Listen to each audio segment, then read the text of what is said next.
नमस्कार। ज्ञान तृप्ति महाविद्यालय 15 नुपगढ़ के इस YouTube चैनल पर आपका हार्दिक स्वागत है। हम कर रहे हैं बीएससी फर्स्ट ईयर के लिए गैसीय अवस्था। उसमें हमने कल कुछ वक्रों के बारे में बात की थी। लास्ट जो वीडियो थी उसके अंदर कुछ वक्रों के बारे में बात की थी, कुछ ग्राफ्स के बारे में बात की थी। उसी के आगे हम आज बात कर रहे हैं वास्तविक गैसों के पीवी समतापी वक्रों के बारे में।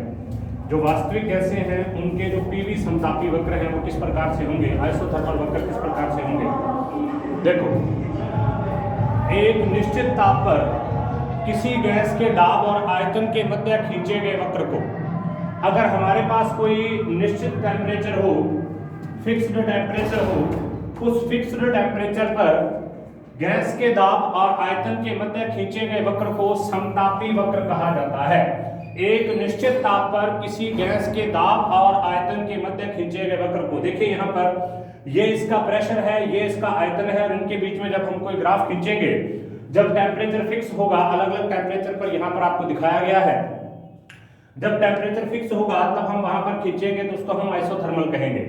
एक आदर्श गैस के लिए पीवी बराबर के होता है, अतः आदर्श गैसों के समतापी वक्र समकोणीय हाइपरबॉलिक आकृति में होते हैं, अर्थात इस तरीके से ऐसे ऊपर से यहां आएंगे और इस तरीके से जाएंगे, इसको हाइपरबॉलिक आकृति बोलते हैं। और समकोणीय क्योंकि 90 डिग्री के एंगल पर है, इस तरीके से जाएंगे। ठीक है। सेंट एंड्रयूज ने, वास्तविक गैसों में ऐसा नहीं होता, सेंट एंड्रयूज ने अलग अलग ताप पर कार्बन डाइऑक्साइड गैस के आयतन पर दाब के प्रभाव को देखा और विभिन्न तापमानों पर समतापी वक्र खींचे।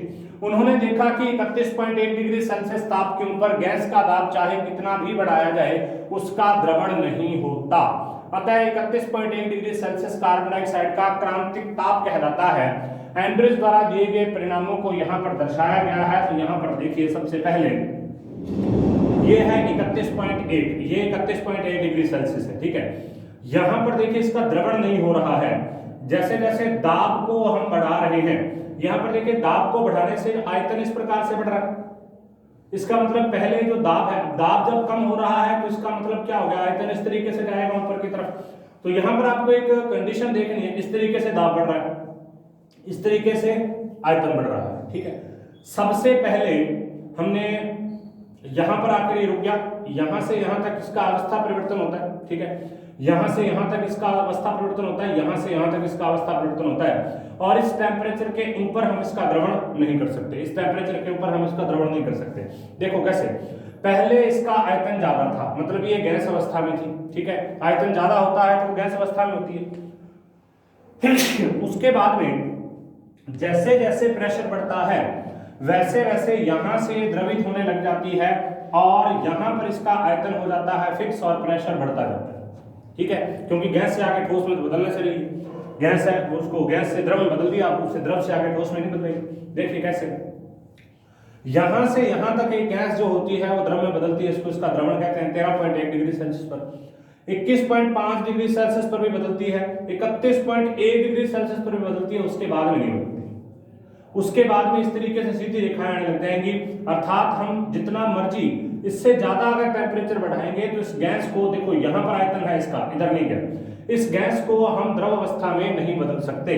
तो गैस का आयतन इतना था, ये कम हो गया, तो इसका मतलब गैस किस अवस्था में बदल गई, जो कार्बन डाइऑक्साइड है वो किस अवस्था में बदल गई, द्रव अवस्था में बदल गई। देखो, अब हम कार्बन डाइऑक्साइड के इन समतापी वक्रों पर विचार करते हैं। पहला वक्र है HIJK, ये बड़ा, ये H, ये I, ये J और ये K, यहां पर ये रखिए। ठीक, HIJK पहला वक्र है जो कि 13.1 डिग्री सेल्सियस पर खींचा गया है। इस वक्र में बिंदु H से I तक जो दाब का मान है वो बढ़ रहा है। देखो H से I तक तो यहां से प्रेशर भी बढ़ रहा है और आयतन कम हो रहा है, और आयतन का मान कम हो रहा है, अर्थात गैस एक आदर्श गैस की भांति व्यवहार करती है। तो वही हम कह रहे हैं कि जैसे जैसे दाब को बढ़ाएंगे तो आयतन कम होगा, तो आदर्श गैस है। ठीक है। अब उसके बाद बिंदु I से लेकर जब गैस का दाब और बढ़ाते हैं तो गैस का दाब बढ़ने के साथ स्थान पर उसका द्रवीकरण प्रारंभ हो जाता है। तो देखिए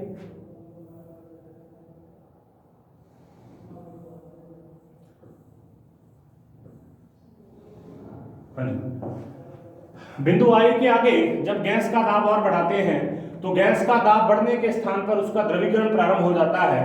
बिंदु I से J तक दाब बढ़ने के साथ साथ निरंतर गैस का द्रवीकरण होता है और आयतन में कमी आ जाती है। बिंदु J पर गैस पूर्ण रूप से द्रव अवस्था में आ जाती है और इसके बाद दाब बढ़ाने से उसके आयतन पर कोई प्रभाव नहीं पड़ता, क्योंकि CO2 अब गैस अवस्था में ना होकर द्रव अवस्था में आ चुकी है। यही कारण है कि J से K तक वक्र क्या होता है, वर्टिकल हो जाता है। तो इसको वापस देखते हैं हम। देखिए यहाँ पर सबसे पहले जब H से I तक गया तो इसका जो दाब है वो बढ़ा। H से यहाँ पर दाब था, I का यहाँ पर दाब है, तो H से I तक जब जो जाता है तो इसका दाब जो है वो बढ़ता है। तो इसका मतलब यहाँ पर ये क्या होगी, आदर्श गैस की तरह व्यवहार करेगी, अर्थात दाब बढ़ाने के साथ साथ आयतन में कमी हो रही है। पहले आयतन यहाँ पर था, अब आयतन यहाँ पर आ गया। उसके बाद में देखिए I के बाद में दाब नहीं बढ़ेगा, आयतन में कमी निरंतर होगी। I से लेकर, देखो I से लेकर और J बिंदु तक, I से लेकर J बिंदु तक आयतन में तो कमी हो रही है, लेकिन दाब वहीं पर टिका हुआ है 50 पर। तो इसका मतलब ये हो गया कि गैस का द्रवण होने लग गया। तो यहां पर क्या हो जाएगा, यहां हो जाएगा गैस का द्रवण। तो यहां पर क्या हो जाएगा, गैस का द्रवण। I से J तक गैस का द्रवण होगा। और जब पूरी गैस जब पूरी गैस द्रवित हो जाएगी तो उस कंडीशन में इसका आयतन और कम नहीं होता, क्योंकि जितना कम होना था हो गया। गैस के कण दूर दूर होते हैं, द्रव के कण गैस की अपेक्षा पास पास आते हैं, पास पास आगे कण, आयतन के मान में क्या होगी, कमी होगी। लेकिन अब क्या हो जाएगा, अब इसका जो दाब है वो निरंतर बढ़ता जाएगा, लेकिन आयतन यहाँ पर स्थिर हो जाएगा।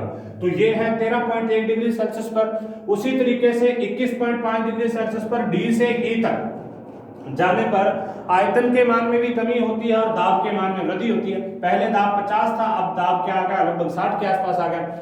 लेकिन E से लेकर F तक, यहाँ E से लेकर F तक क्या होता है, गैस का द्रवण प्रारंभ हो जाता है, अर्थात उसके दाब में कोई परिवर्तन नहीं होता, उसके आयतन में लगातार कमी होती है। और फिर F से लेकर C तक वर्टिकल आरेख हो जाता है, वर्टिकल टाइप का हो जाता है। अर्थात इसका मतलब ये है कि F पर वो द्रवित अवस्था बदल गई, अब उसका आयतन जितना कम होना था हो गया, अब और आयतन कम नहीं हो सकता।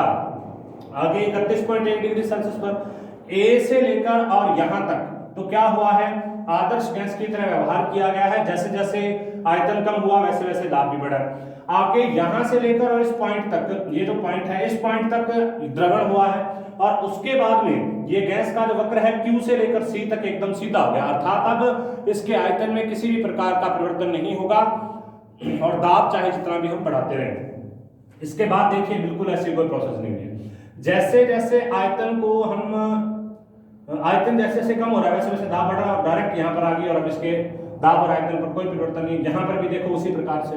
तो इसका मतलब यहाँ तक तो गैसों का द्रवण हुआ है, ये एक ऐसी रेखा है, यहाँ पर नहीं है, यहाँ पर तो बिल्कुल भी नहीं है। मतलब यहाँ पर भी गैसों का द्रवण हुआ है, यहाँ पर भी गैसों का द्रवण हुआ है, यहाँ पर भी गैसों का द्रवण हुआ है, अर्थात गैस का जो दाब है वो फिक्स हो गया, लेकिन आयतन कम हो रहा है। लेकिन यहाँ पर ऐसा कुछ नहीं, गैस का आयतन भी कम हो रहा है और गैस का दाब भी बढ़ रहा है, गैस का आयतन भी कम हो रहा है और गैस का दाब भी बढ़ रहा है, इस पर भी और इस पर भी। तो इसका मतलब ये दोनों किसी भी रूल का पालन नहीं कर रहे। 31.1 डिग्री सेल्सियस तक तो ये हो रहा है कि गैस का द्रवण हो रहा है। 31.1 डिग्री सेल्सियस के ऊपर चाहे हम दाब को जितना भी बढ़ा लें, हम दाब को बढ़ा रहे हैं 31.1 डिग्री सेल्सियस के ऊपर, चाहे हम दाब को जितना भी बढ़ा लें, लेकिन इसका द्रवण संभव नहीं होता, इसका द्रवण संभव नहीं होता। और ये तो क्या टेम्परेचर था, 31.1 था। इस पर जो इसका प्रेशर होगा इसको हम बोलेंगे PC, जो इसका प्रेशर होगा उसको हम क्या बोलेंगे PC, अर्थात इसका क्रांतिक दाब होता है। और इस पर जो इसका आयतन होगा उसको हम क्या बोलेंगे VC, अर्थात इसका जो आयतन है वो है 95.7 cc क्यूबिक सेंटीमीटर क्यूब, ठीक है। तो इसका मतलब यहां से हम इसका PC भी ज्ञात कर सकते हैं, 73 एटमॉस्फेयर आया है, यहां से हम इसका VC भी ज्ञात कर सकते हैं। और टेम्परेचर हमें TC बताइए वो क्या है, 31.8 डिग्री सेल्सियस। तो 31.8 डिग्री सेल्सियस इसका TC हो गया, 73 इसका क्या हो गया PC हो गया, और 95.7 cc ये क्या हो गया इसका VC हो गया। तो इसका मतलब तीनों चीजों को हम यहां से ज्ञात कर सकते हैं, तीनों चीजों को यहां से आराम से ज्ञात हम कर सकते हैं। चलिए नेक्स्ट, ये तो सारा हमने कर लिया। इसमें समस्त गैसों के लिए इस प्रकार के वक्र खींचे जा सकते हैं, और उसमें क्या है अलग अलग प्रकार के जो मान आएंगे वो यहाँ पर मैं आपको बताता हूँ, कौन कौन से मान किस प्रकार से आते हैं उसके बारे में हम यहाँ पर डिस्कस करते हैं।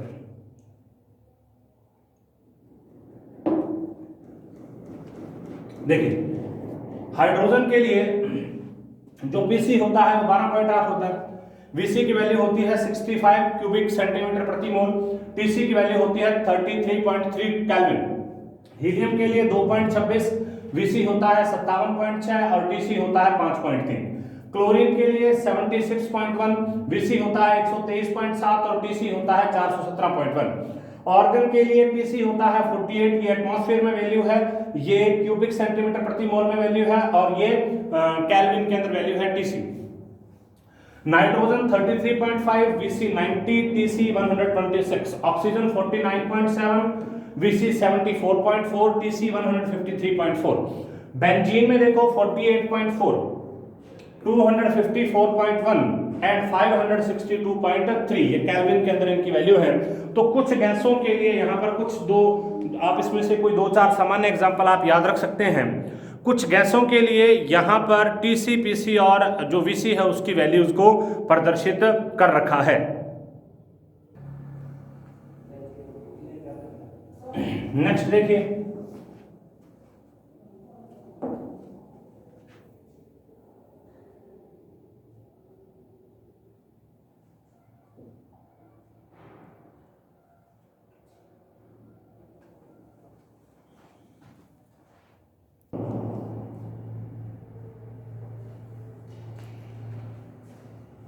अब देखिए यहाँ पर अलग अलग प्रकार की गैसों के लिए इसकी वैल्यूज दे रखी हैं। हाइड्रोजन के लिए और लास्ट में बेंजीन के लिए इसकी वैल्यू दे रखी है 562.3। तो इस प्रकार से अलग अलग प्रकार की वैल्यूज यहाँ पर दे रखी हैं।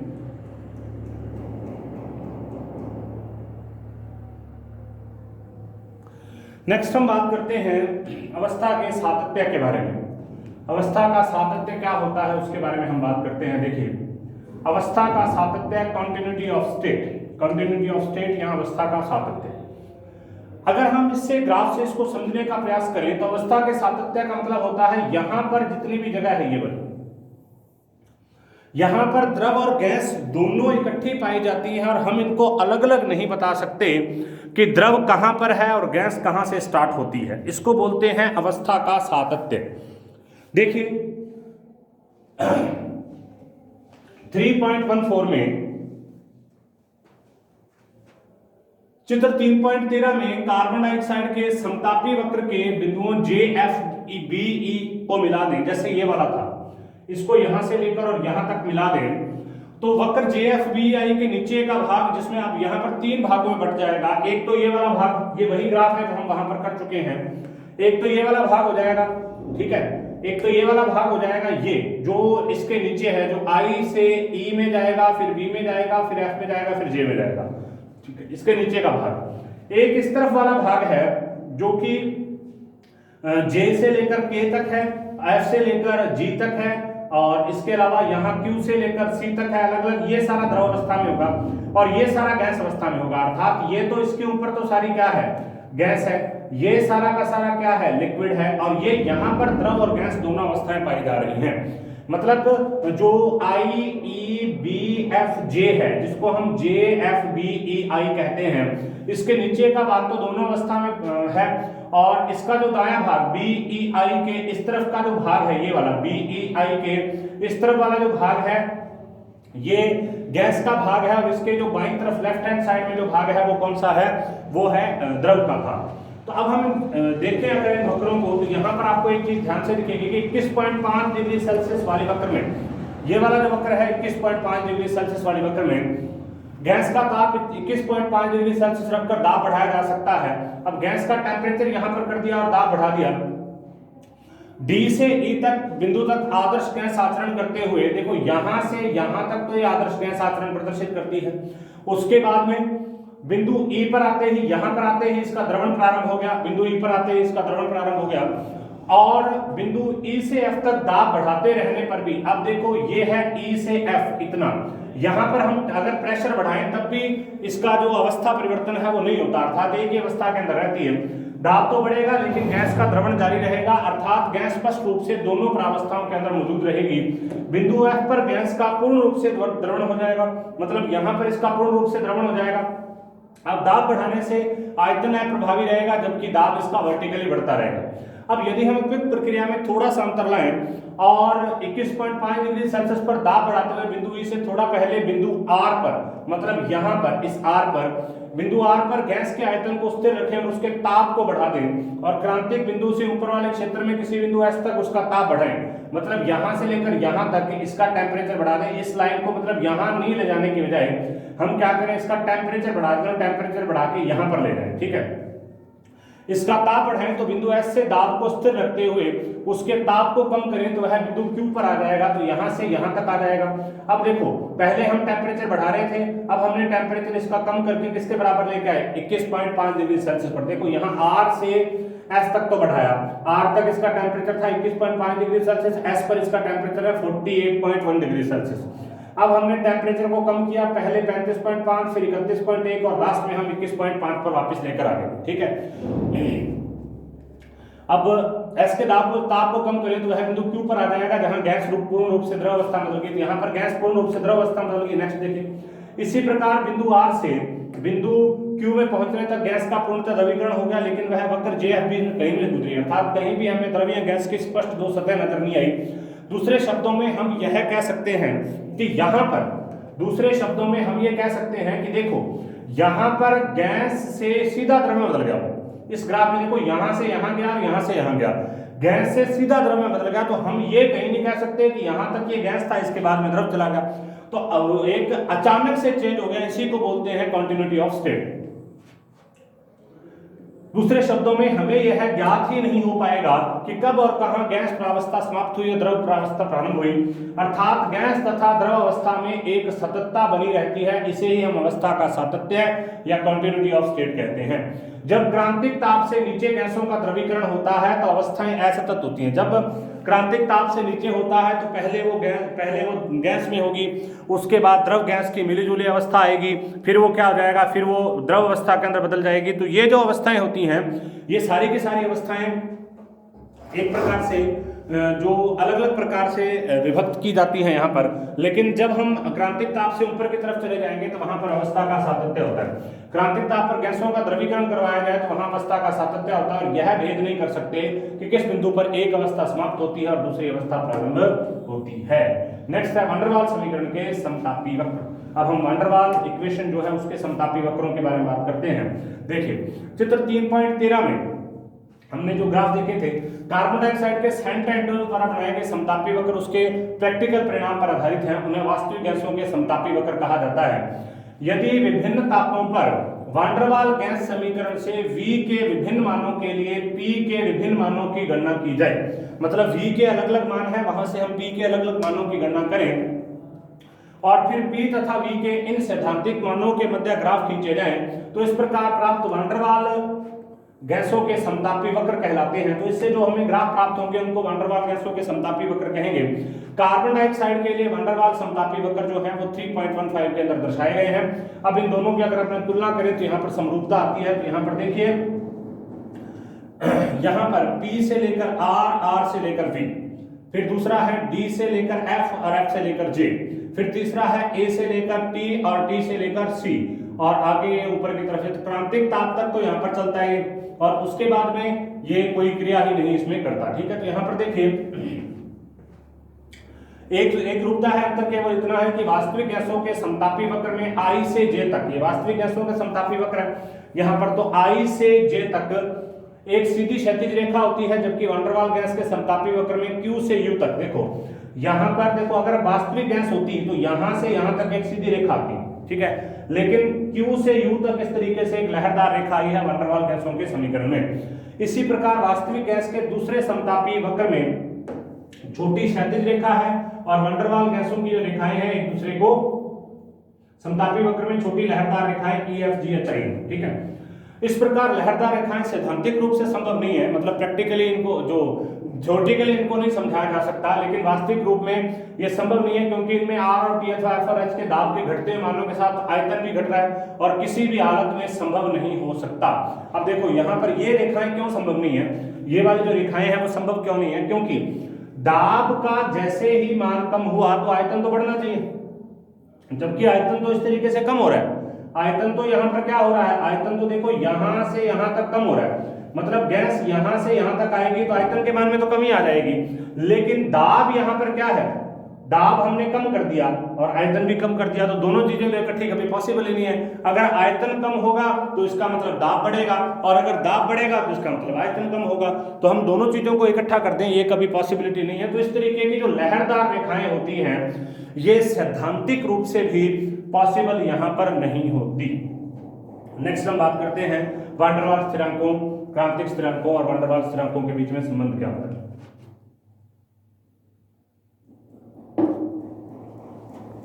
देखिए, एक मोल के लिए जो वान डेर वाल्स की समीकरण होती है वो होती है P + A/V², V - V = RT। इस समीकरण को मैथमेटिकली हल करेंगे तो क्या आ जाएगी, PV³ - V² RT + PV + AB - AB = 0।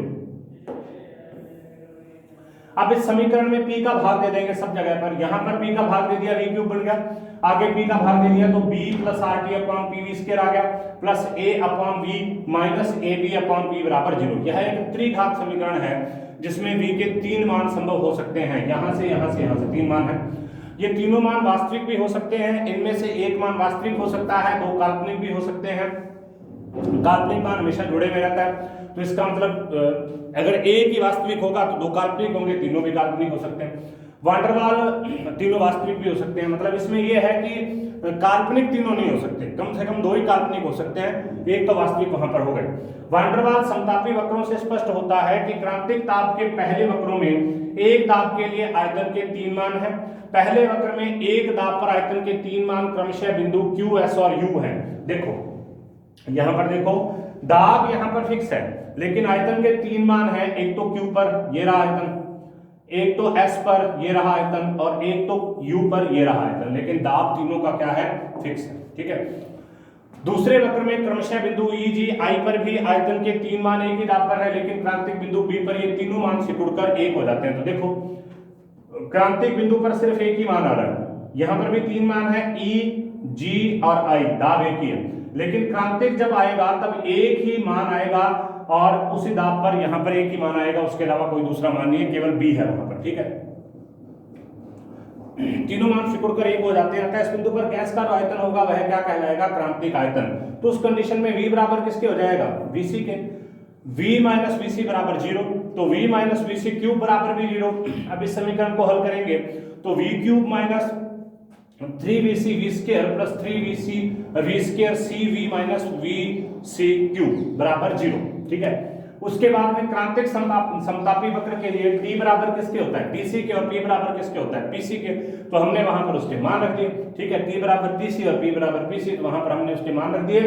तो V³ - B + RTC/PC V² + A/PC V - ABPC = 0। समीकरण 30 और 31 ये और ये समीकरण समरूप है क्योंकि इनका एक भाग समान है, तो दोनों ही क्रांतिक समतापी वक्र के लिए यहाँ पर आएंगी। अतः इनके गुणांकों की तुलना करने पर निम्न 3 समीकरण प्राप्त होते हैं। आपस में इनकी तुलना करेंगे तो 3 समीकरण प्राप्त होंगे। 3VC = B + RTC/PC, 3V² C = A/PC और V³ C = AB/PC। समीकरण 34 में समीकरण 33 का भाग देने पर इस समीकरण में इस समीकरण का भाग दे दिया, तो VC = 3B। तो इसमें आपको केवल इनके वैल्यूज याद रखनी होती है कि VC की वैल्यू कितनी होती है, PC की वैल्यू कितनी होती है, और जो आपका ये TC है इसकी वैल्यू कितनी होती है। इसके अलावा आपको कुछ खास याद रखने की यहाँ पर जरूरत नहीं है। PC की वैल्यू देख लीजिए, PC बराबर होता है A/27B², PC बराबर A/27B², और आगे TC जो है, TC होता है 8A/27RB, 8A/27RB। तो सभी मान ले लीजिए आप। VC बराबर होता है 3B के, PC बराबर होता है A/27B² के, उसके बाद में TC बराबर होता है 8A/27RB। अब देखो इनके मान हम सभी के ज्ञात करते हैं, किस तरीके से इनके मान आएंगे। B का जो मान है, B का मान होता है RTC/8PC। तो B की वैल्यू भी यहां से आप नोट डाउन कर लीजिए। B बराबर RTC/8PC, A बराबर होता है 27/64 R² T² C/PC। अब देखिए नेक्स्ट, तो RTC/PC/VC बराबर होता है 8.8/3 बराबर 2.67, 8.3 बराबर 2.67। तो सारे के सारे मान यहाँ पर आपको पता होने चाहिए, किसका मान किस बराबर किस तरीके से होगा, किस तरीके से इसको ज्ञात किया जाता है, उन मानों के बारे में आपको जानकारी होनी चाहिए। VC बराबर होता है 3B के, PC बराबर होता है A/27B स्क्वायर के। इसके अलावा आपको कुछ भी यहाँ पर लर्न करने की जरूरत नहीं है, केवल आपको मान इनके पता होने चाहिए कि किसका मान किसके बराबर आता है और किस तरीके से आता है। ठीक है, तो ये मान जब आपको पता होंगे तो आप इस चीज़ को क्लियर कर पाएंगे। आप कभी भी इसका कोई क्वेश्चन आएगा तो उसको आप आसानी से कर पाएंगे। नेक्स्ट देखिए, यहाँ पर अगर हम बात करें वैल्यू TC की, तो TC की होती है 8A/27 RB। अगर हम बात करें B की वैल्यू तो RTC/8PC होती है। और अगर हम बात करते हैं यहाँ RTC A की वैल्यू तो 27/64 R²T² C/PC। तो RTC/PC/VC बराबर होता है 8/3 बराबर 2.67। नेक्स्ट हम यहाँ पर आगे बात कर रहे हैं, अर्थात वैन डर वाल समीकरण जो है वो स्थिरांक है। वैन डर वाल समीकरण का जो क्रांतिक स्थिरांक होता है ये एक स्थिरांक होता है। किस तरीके से देखिए, अर्थात वैन डर वाल समीकरण के अनुसार क्रांतिक बिंदु पर ये फिक्स हो जाएगा, क्रांतिक बिंदु पर RTC/PC/VC एक स्थिरांक है जिसका मान 2.67। देखिए यहाँ पर RTC/PC/VC बराबर किसके है, 2.67 के। तो इसका मतलब क्रांतिक बिंदु पर ये स्थिरांक की तरह काम करेंगे। PV/RT को हम ये PV/RT अगर हो तो इसको हम Z कहते हैं, कंप्रेसिबिलिटी फैक्टर कहते हैं। अतः PC/VC/RTC को क्रांतिक संपीड़ितता गुणांक कह सकते हैं, तो इसको हम क्रांतिक संपीड़ितता गुणांक कह सकते हैं और इसे समीकरण 43 के व्युत्क्रम से प्राप्त कर सकते हैं। अगर हम इस समीकरण का व्युत्क्रम करें, PV/RT होता है तो इसको उल्टा कर दो, PV/RT बनाना है तो उसको उल्टा कर दो, क्या आ जाएगा 3/8, 3/8 आ जाएगा। 3/8 से क्या आएगा 0.375। इस प्रकार किसी गैस का आचरण वैन डर वाल्स की भांति है या नहीं, इस तथ्य का सत्यापन हम समीकरण 44 की सहायता से कर सकते हैं। यदि उसके क्रांतिक संपीड़ितता गुणांक का मान 0.375 आए तो वह वैन डर वाल गैस है, अगर नहीं आए तो वैन डर वाल गैस नहीं है। उसके बाद में देखिए अगला क्वेश्चन, क्रांतिक ताप और बॉयल टेम्परेचर में संबंध क्या होता है। देखो क्रांतिक ताप की सहायता से हम बॉयल टेम्परेचर को भी ज्ञात कर सकते हैं। TC बराबर होता है 8A/27 RB, 8A/27 RB। तो यहां से अगर हम इसको निकालें तो TB बराबर किसके होता है, TB बराबर होता है A/RB। TC बराबर होता है 8A/27 RB और TB बराबर होता है A/RB, मतलब 8/27 का फर्क है, बाकी सेम टू सेम है। तो कैसे आएगा, समीकरण 1 में 2 का भाग देने पर समीकरण 1 में इसका भाग दे दो, TB/TC कर दो तो A/RB इंटू 27 RB/8A। तो A से A कैंसिल हो गया, 8 बच गया, RB से RB कैंसिल होगा तो क्या होगा 27/8। तो इसकी वैल्यू कितनी आएगी 3.375। तो TC को इधर लेकर आओ तो TB बराबर क्या आ जाएगा 3.375 TC। तो ये अलग से TC की वैल्यू है, ये अलग से TB की वैल्यू है और ये TB और TC में संबंध है, अर्थात बॉयल टेम्परेचर TB और क्रांतिक जो टेम्परेचर होता है TC उसमें संबंध होता है TB बराबर 3.375 TC। हाइड्रोजन गैस का क्रांतिक ताप 33.2 केल्विन है, इसके बॉयल ताप की गणना कीजिए। तो क्रांतिक ताप इसका कितना दे रखा है, क्रांतिक ताप इसका दे रखा है 33.2। फॉर्मूला होता है TB बराबर 3.375 TC। तो इसका आपस में गुणा करेंगे तो 112.5 केल्विन इसका मान आ जाएगा। तो इस तरीके से हम TB TC और इन सब के मध्य संबंधों की बात भी कर सकते हैं, संबंधों को ज्ञात भी कर सकते हैं। यहाँ पर आज हमने जो बात की है विभिन्न प्रकार के वक्रों के बारे में बात की है। ये देखिए सबसे पहले समतापी वक्र, इसी के बारे में हमने स्टार्ट किया। यहाँ पर समतापी वक्र किस प्रकार से होता है, हाइपरबोलिक और किस प्रकार से वक्र इसमें प्राप्त होंगे उसके बारे में हमने बात की। उसके बाद में दूसरा जो हमने कंसेप्ट के बारे में बात की, इसी को समझाया और आगे कुछ गैसों के लिए क्रांतिक स्थिरांकों के मान दे रखे हैं उनके बारे में हमने बात की। नेक्स्ट जो हमने बात की है वो वैन डर वाल के समतापी वक्र और अवस्था सातत्य के बारे में, कंटिन्यूटी ऑफ स्टेट, अर्थात इसके नीचे एक ऐसी है जहां द्रव और गैस का पता नहीं लगाया जा सकता। और यहाँ पर देखिए ये अचानक से गैस के अंदर बदल गया, कब द्रव अवस्था गैस के अंदर बदली हम इसका अंदाजा नहीं लगा सकते, इसको कंटिन्यूटी ऑफ स्टेट कहते हैं।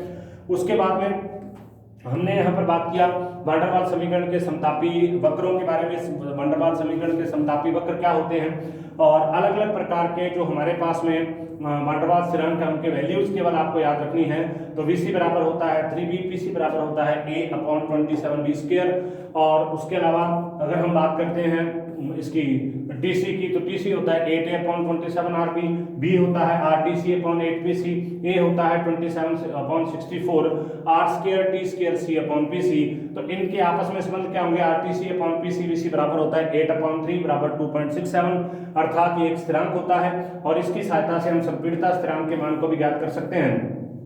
संपीड़ितता स्थिरांक होता है PV/RT, तो उसको हम उल्टा कर देंगे, PV/RT आ जाएगा 3/8, 3/8 आता है 0.375, तो इसका मतलब क्रांतिक संपीड़ितता स्थिरांक की वैल्यू भी क्या होती है 0.375। जिस गैस के लिए क्रांतिक संपीड़ितता स्थिरांक की वैल्यू 0.375 प्राप्त होगी वो एक वैन डर वाल गैस है और उसके अलावा वह वैन डर वाल गैस नहीं है।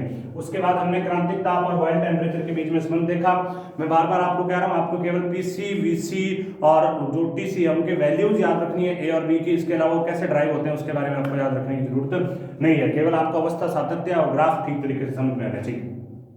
ठीक है, तो यहाँ पर देखिए इसकी वैल्यू टीवी बराबर होता है 3.375 टीसी, इसकी वैल्यू रख के हम इस तरीके से क्वेश्चन को भी हल कर चुके हैं। नेक्स्ट वीडियो में हम इसके आगे के टॉपिक पर बात करेंगे, तब तक आप इस वीडियो को देखते रहें और किसी प्रकार की प्रॉब्लम हो तो आप मुझसे संपर्क कर सकते हैं। धन्यवाद।